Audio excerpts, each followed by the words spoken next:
कुछ दंत कथाएं इतनी पुरानी होती हैं कि उनकी जड़ें भी नहीं मिलती, और कुछ इतनी नई कि फिर भी लोगों के दिलों में डर बनकर जंगल की आग की तरह फैल जाती है।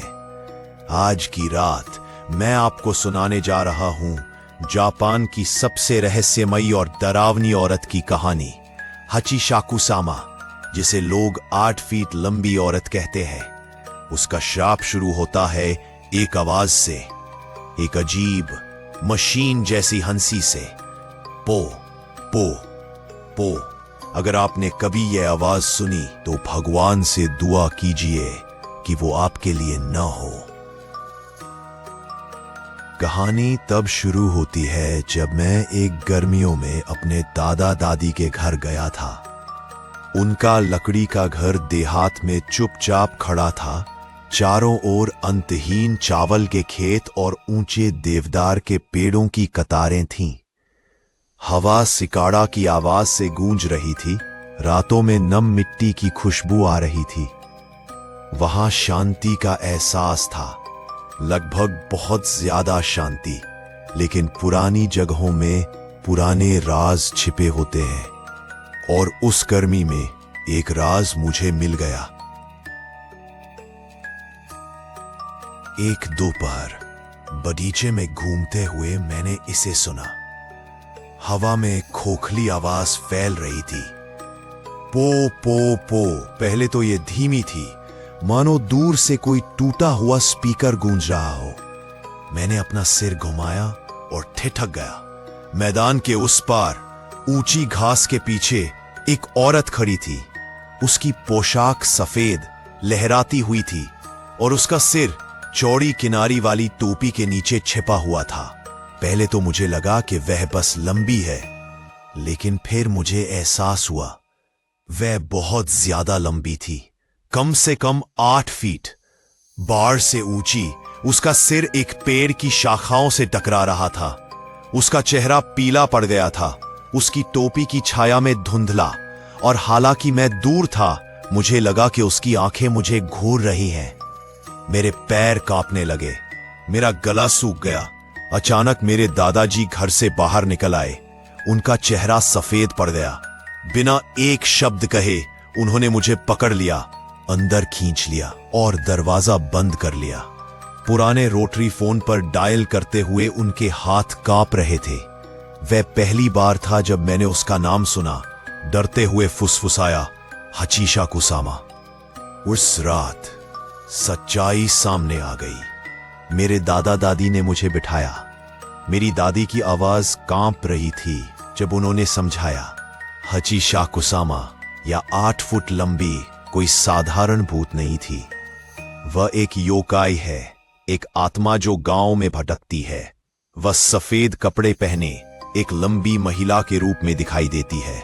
उसकी आवाज किसी शापित लोरी की तरह पो पो पो से गूंजती है। एक बार जब वह किसी शिकार को चुन लेती है तो वह कभी नहीं रुकती। वह तब तक उनका पीछा करती है जब तक उन्हें हासिल नहीं कर लेती। कुछ लोग कहते हैं कि वह आत्मा चुरा लेती है। दूसरे फुसफुसाते हैं कि वह बच्चों को पहाड़ों में घसीट ले जाती है और फिर कभी वापस नहीं लौटती। कोई भी उससे बच नहीं पाया है, ज्यादा समय तक नहीं। और अब उसने मुझे देख लिया था।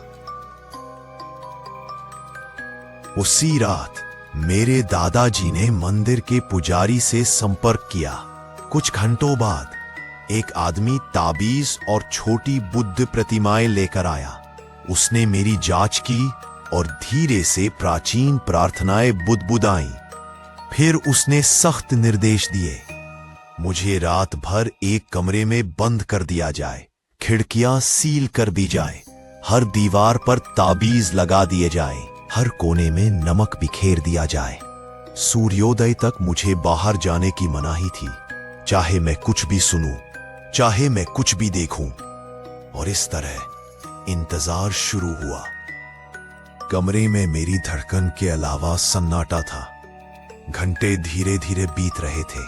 फिर वह शुरू हुई, एक आवाज, पहले तो हल्की हवा के साथ, पो पो पो। मेरा खून जम गया। वह तेज होती गई और पास खिड़की खड़खड़ाई। मैंने ताबीज को अपने हाथों में थाम लिया और फुसफुसाते हुए ऐसी प्रार्थनाएं की जो मुझे कंठस्थ नहीं थी। आवाज घर में घूमती रही, एक तरफ से दूसरी तरफ, मानो वह खोज रही हो। फिर खारोचने की आवाज। लंबे नाखून कागज के स्लाइडिंग दरवाजे पर घिसट रहे थे। मेरा शरीर बेकाबू होकर कांप रहा था। और फिर एक परछाई, लंबी, नामुमकिन सी लंबी, खिड़की के पार फैली हुई। उसकी टोपी छत से टकराई। उसका लंबा और पतला हाथ शीशे से दबा हुआ था। पो पो मैंने अपने कान ढंक लिए। मेरे चेहरे पर आंसू बह रहे थे। चांदनी में ताबीज मंद मंद चमक रहे थे। मिनट घंटों जैसे लग रहे थे, लेकिन आखिरकार जैसे ही भोर की पहली किरणें दिखाई दी, आवाज धीमी पड़ गई। सन्नाटा छा गया। वह चली गई थी, अभी के लिए। सूर्योदय के समय पुजारी थका हुआ लेकिन राहत महसूस करते हुए अंदर आया। उसने समझाया कि इस अनुष्ठान ने मुझे समय तो दिया है, लेकिन सुरक्षा नहीं। श्राप तोड़ा नहीं जा सकता था, सिर्फ देरी हो सकती थी। मुझे तुरंत गांव छोड़ना पड़ा। मुझे अपने दादा दादी को अलविदा कहने की भी इजाजत नहीं थी। उन्होंने आंखों में आंसू लिए मेरा सामान पैक किया और मुझे गाड़ी में बिठाया।